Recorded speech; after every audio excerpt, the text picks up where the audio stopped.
According to the dictionary, a ghetto is an isolated part of a city where a particular group or race live in poverty. According to Frank Grunwald, a ghetto was an isolated part of the city of Terezin in Czechoslovakia, where he and his family and thousands of other Jewish families were banished by Hitler and his Nazi soldiers. It's also a place where Frank's parents instilled in him the ideal that no matter how devastating the circumstance, complaining is an unproductive part of life. So the ghetto of Theresienstadt was an old, sort of a medieval city with about a 12 or 13 foot wall around it, a stone wall. So, defensive perimeter around this town that contained maybe 10,000 Czech citizens at that time. Did they move them out? They moved them out. They kicked them out of their homes. They moved them out, and they basically made this into a prison. The males were separated from the females, so the boys were separated from the girls. I was with a bunch of young kids, boys. Your brother included? My brother included, in a school. It what used to be a public school. It was converted into dormitories. My parents were separated also. My father was living in men's quarters and my mother was living in women's quarters.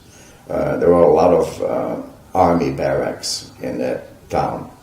My father wrote a note about it after the war. My mother actually slept on the floor, did not have a bed.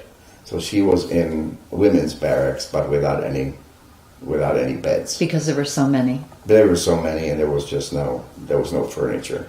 And then my father worked in a clinic, in a medical clinic, which I believe was probably very primitive because a lot of people died in Theresienstadt. So I don't think the medical care was really that great. Were there Nazi soldiers that stayed there to make sure that everyone there did what they wanted you to do? I saw very little guards or soldiers. I think they were comfortable with us being where we were, and they were not threatened by any of the prisoners of running away, because the perimeter of the town was pretty well secured by this huge wall, and we simply couldn't get out, and we simply did not have any communications with the outside world. Because there were no German soldiers or guards on the property, were you then allowed to come and go freely? Could you and your parents and brother gather together and have a meal or spend time? Yes, we could come and go freely. Everybody, a lot of the grown-ups had a job of some kind. My mother worked in a large kitchen that cooked for hundreds of people, almost like an army kitchen. Mm-hmm. My father worked in a clinic. My group of boys had some very informal educational sessions in the morning for 2 or 3 hours. And I really can't remember what we spoke about, some basic history, world history, Czech history. Were you still drawing? Did you have materials that you could draw? I was drawing whenever I could. Mm-hmm. One of those drawings survived. I still have that. It's at the Children's Museum in Theresienstadt. Apparently my mother submitted it for some kind of a art competition, and somebody found it about 3 or 4 years ago in the archives in the museum. Did you remember it when you saw it? I remember it when I saw it vaguely, yeah. What's it of? It's a sketch of a brewery.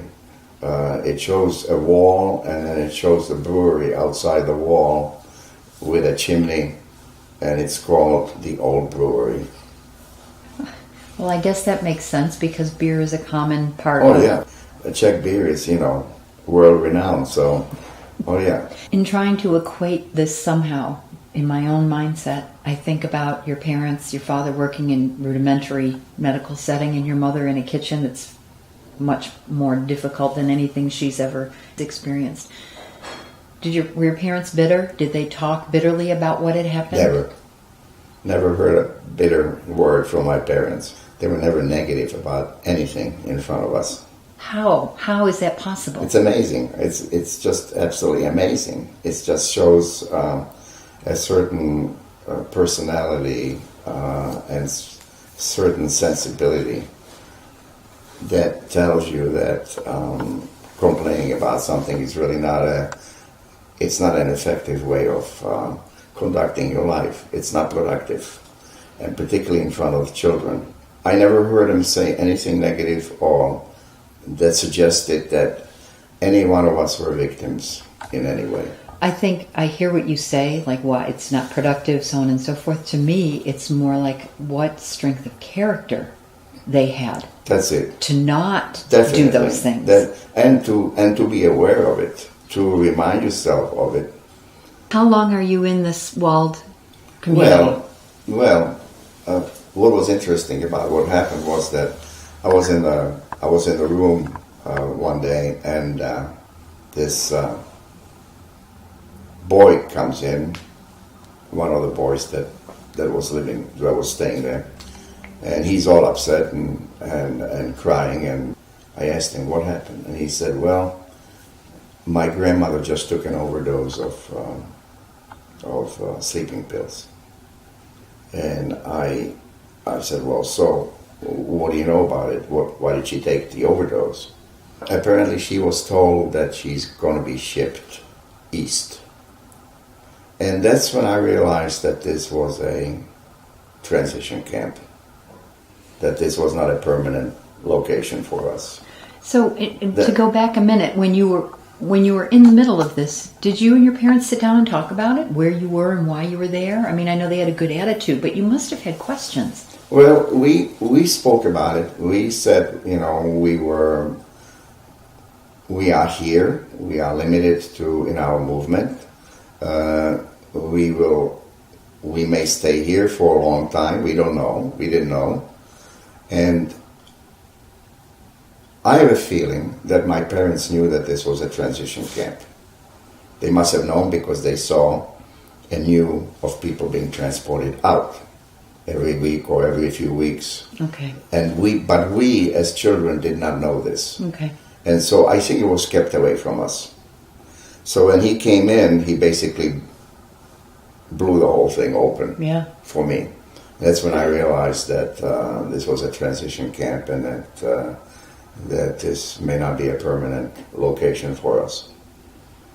This was in the summer of 1943.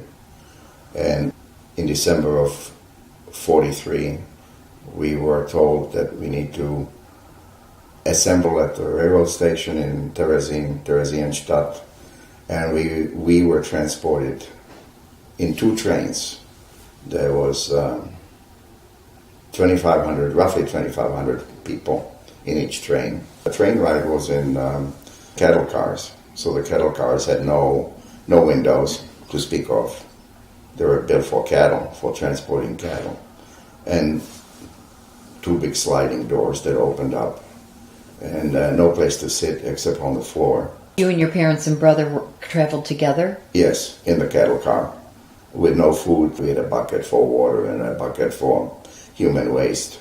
For how many days? How long did this take? About 2 days. People arrived totally out of it.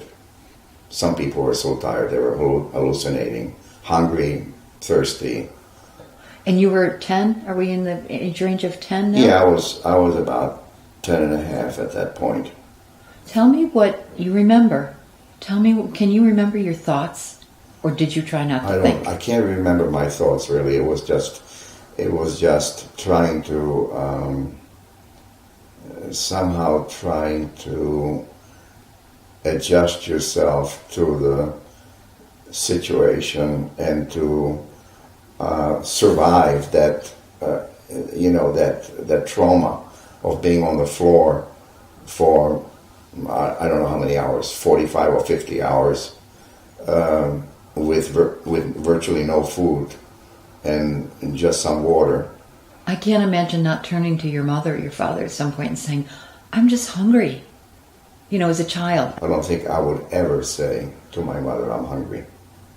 I think that would just make her feel even worse. That would have looked like a complaint. But children complain. I mean, that's kind of the nature of kids. So the fact that you didn't.